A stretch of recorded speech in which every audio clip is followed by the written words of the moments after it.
नमस्कार, स्वागत आहे तुमचं माझ्या पहिल्याच ब्लॉगमध्ये. पहिलाच ब्लॉग आहे गुढीपाडवा निमित्त. बस रे. सर्वज्ञ गुढी उभारण्यासाठी एके काठी स्वच्छ अशी पुसून घेत होता. सर्व सामान आदल्या दिवशीच आणून ठेवलं होतं, पण आंब्याची पानं आणायची बाकी होती, म्हणून सर्वज्ञ आणि त्याचे पप्पा खाली जाऊन आंब्याची पानंही घेऊन आले होते. मी इथे गुढी उभारण्यासाठी तयारी करत होते. गुढी उभारूनही झाली होती.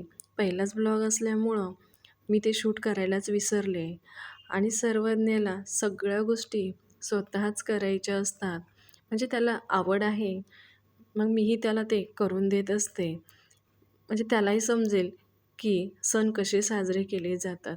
मग मी नंतर पूजा करून घेतली. अशा पद्धतीने आम्ही गुढी उभारून घेतली होती आणि सकाळच्या घाईत वेळ होऊनच जातो. मग नंतर नाश्त्यामध्ये पोहेच बनवले आणि लगेच जेवणालाही लागले. जेवण बनवता बनवता पार दुपार झाली होती आणि किचनमध्ये खूपच राडाही झाला होता. सर्वज्ञला भूकही लागली होती.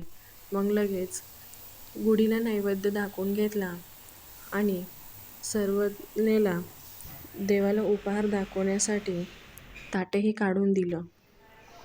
मग सर्वज्ञांनी देवाला उपहार दाखवून घेतला आणि तेच ताट स्वतःला जेवायला घेतलं. मग माझं पूर्ण जेवण बनवून झाल्यानंतर आम्हीही जेवायला घेतलं आणि दुपारी थोडा वेळ आराम केला आणि संध्याकाळी 5:30-6च्या दरम्यान आम्ही गुढी उतरवूनही घेतली. म्हणजे कसं असतं ना, सकाळी उभारण्याची घाई आणि संध्याकाळी उतरवण्याची घाई. मग अशा पद्धतीने येथे मी माझा ब्लॉग संपवला.